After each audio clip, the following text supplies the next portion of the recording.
ఆయన గెలిపించేంత వరకు కూడా మా శక్తి వంచన లేకుండా మేమందరం కూడా కష్టపడతాం.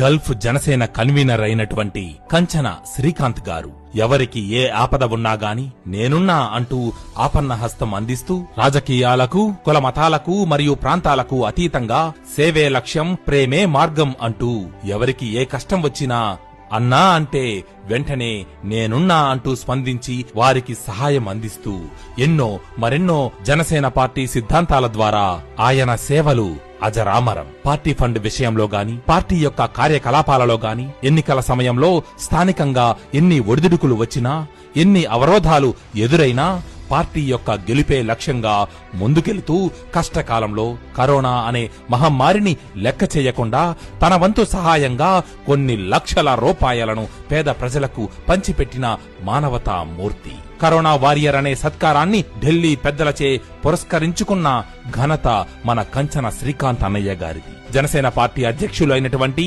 ఆంధ్రప్రదేశ్ ఉప ముఖ్యమంత్రి శ్రీ కొనిదెల పవన్ కళ్యాణ్ గారిచే ప్రశంసా పత్రాన్ని అందుకోవడం ఎంతో ఆనందకరం.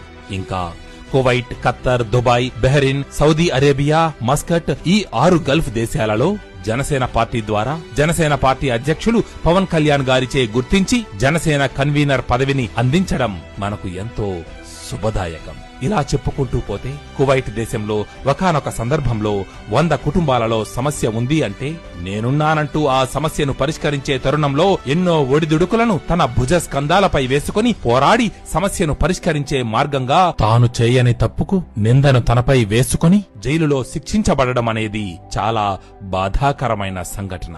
ఇలా చెప్పుకుంటూ పోతే ఇంకా మరెన్నో అనారోగ్యంతో బాధపడుతున్న వారిని క్షేమంగా వారి స్వస్థలాలకు చేర్చే విధంగా ఏర్పాటు చేయడంలో తనదైన శైలిలో సేవలను అందిస్తున్న మన జనసేన గల్ఫ్ కన్వీనర్ శ్రీ కంచన శ్రీకాంత్ గారికి మరొకసారి అన్నదమ్ములందరి తరపున హృదయపూర్వక జన్మదిన శుభాకాంక్షలు. జై జనసేన, జయ హో జనసేన, జై హింద్. బడుగు జనుల బ్రతుకులోన బాసటయ్యరా, బంధువుల అందరితో కలిసి ఉండరా, చిరునవ్వుల చంద్రుల